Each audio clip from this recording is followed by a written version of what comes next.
guys! Welcome back to my channel, Nani Sanchez Vlog. Kumusta na kayo mga kabatang, mga kacharot? Yan, ngayon ay gagawa tayo ng homemade tocino.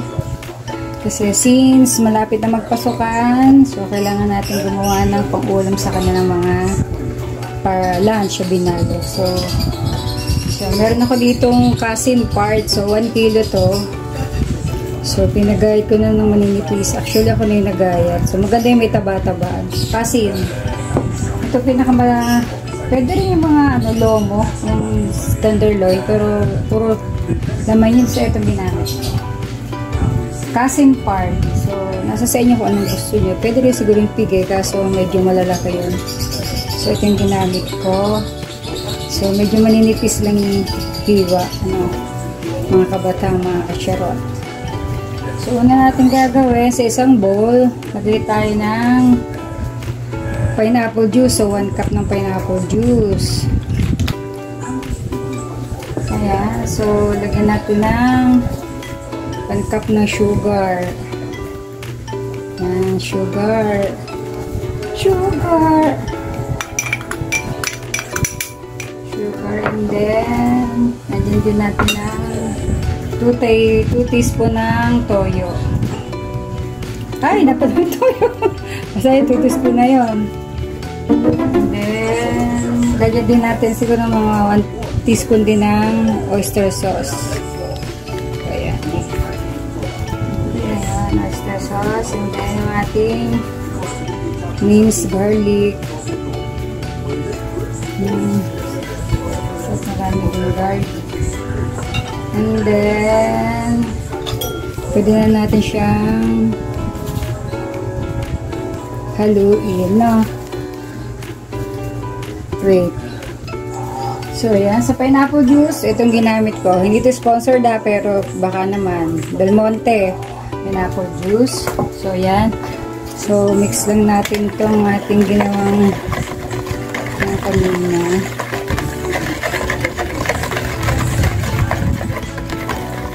So, parang medyo kulang sa toyo. Lagyan pa natin ng 1 teaspoon. So, ayan. Yan, toyo.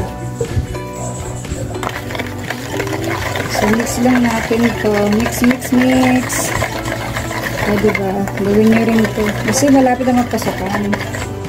So, ito yung gagawin natin. Mas healthy version. So, wala itong mga salitre.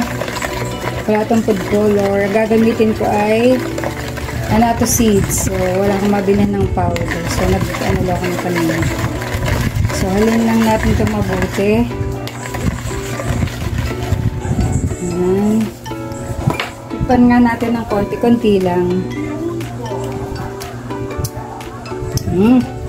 Sarap na. Sarap. Halin muna natin mabuti. And then, lagyan natin ng konting salt. Since may lasa, lagyan natin ng konting salt. Para mahalo na rin. Kita nyo ba? Kita nyo ba, mga kabatang? Usog natin.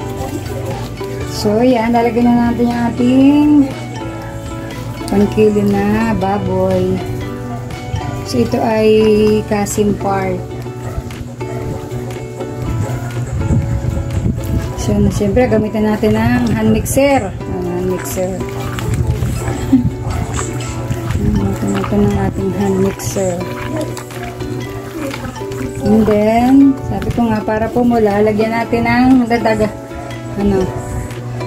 achuete o natto seeds. Para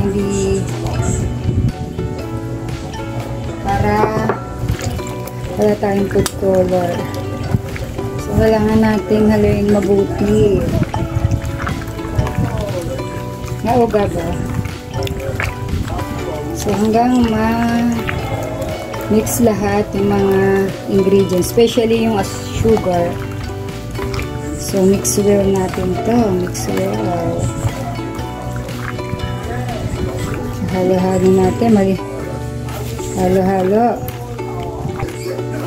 So, yan. Maglalagay din ako ng konting garlic powder. So, yan. So, as you can see, hindi siya masyadong ma-red. Kasi yun nga, wala akong food color. So, ginamit ko lang ay ang tawag doon, Astueto. So, pero okay na yan. So, this is my version of tocino. So, halo-halo nyo lang. So, maliquid pa ito. So, ayan. Gawa na rin kayo, mga kacharot, mga kabataan. So, maninipis lang yung gayat ko ng baboy. Para madali siyang maluto. So, yung juice, ayan, nagsisilbi siyang tenderizer din, no? Para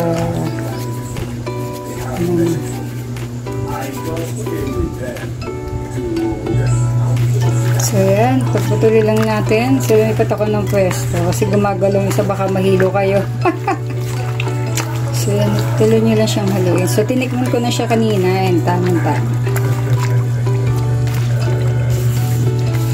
So ngayon ating lalagay mo na sa fridge for mga ilang oras para mag-subside yung ilang tubig. Since wala akong clean wrap, so ito na lang plastic. So diba? So balutan muna natin siya nito. So wala akong clean wrap. So balikan natin after 2 to 3 hours. So, tapos saka natin na-transfer sa ziplock o sa mga microwavable. Ayan. So, dyan muna kayo mga kacharot, mga kabataan. Ayan. After 2 hours sa sa freezer. So, ayan, diba? Ito na yung ating tocino. Ganda ng kulay. O, diba? Ito na yung ating tocino. Parang pwede nang kahit hindi luto.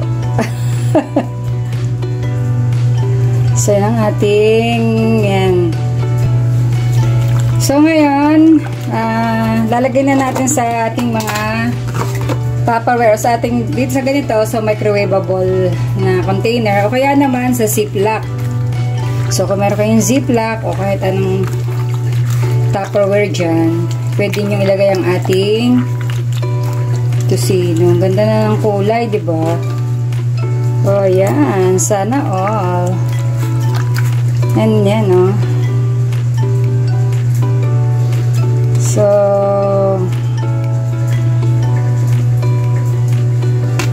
sa ganito, o. Sa ganitong container. So, lagay natin. So, yan. Lagay natin siya. So, sa ganitong process, sa ganitong proseso, tumatagal siya usually mga 1 to 2 months. Siyempre, iba yung mga talagang mga ibang tocino na hindi homemade. Mas matagal yun. Mabot na ng years kasi meron silang mga nilalagay. So, kaya diba? Mas pili natin itong mga homemade. Mas healthy. Mas healthier version. So, yan. Yan tocino. So, 1 kilo to nakaasim. Ewan Tupperware lang to. So, saan na lang natin dito. Tama. So, ayan, nakadalawang tayo, Tupperware. Lagay natin. Tapos, yung natitirang sauce, lagay natin dyan. Para mas talaga. Diba? Para lumasalasa talaga yung kanyang So, habang matagal siya sa rep o sa freezer, na masisip-sip nila yung sabaw. So, hayaan natin. Masipsip para mas lalong ma-absorb ng karne yung sauce, yung ating mixture. So, diba? Diba ang ganda ng kulay? Mga kabatang, mga kacharot. So yan, pwede na natin siyang ilagay sa ref at hayaan natin ng mga 2 to 3 days bago natin iluto. So, para mas malambot yung karne. O paano mga kabatang, try wait nyo habang wait nyo sa isang araw. Ako yung magluluto. Ayan. Gawa na rin kayo ng ating tusino. Ayan. Thank you mga kabatang.